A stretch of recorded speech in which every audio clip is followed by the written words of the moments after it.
Welcome back. Today we are going to do life lesson 28, which is who is good, who is bad.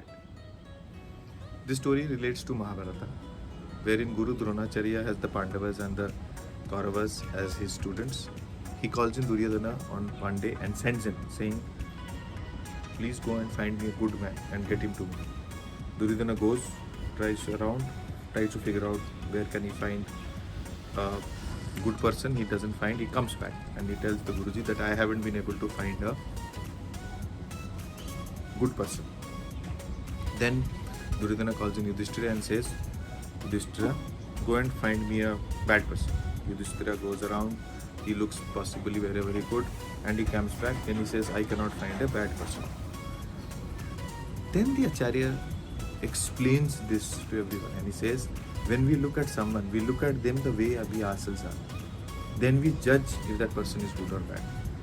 Yudhishthira could not find a bad because he himself is good. That is why he was not able to think of anyone who was as bad.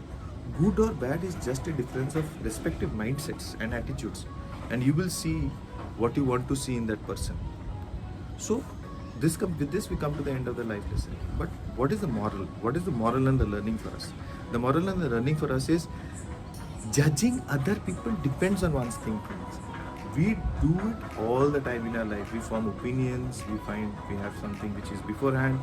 With limited thinking, limited understanding, we give titles of good or bad to everyone. Being good or bad does not solely depend on one's nature, but it depends on the thinking and our attitude. Our own perspective is also very important in judging someone. With that, we come to the end of life lesson 28, which is who is good, who is bad. Keep liking, keep watching, keep subscribing. Have a good day ahead, and bye-bye.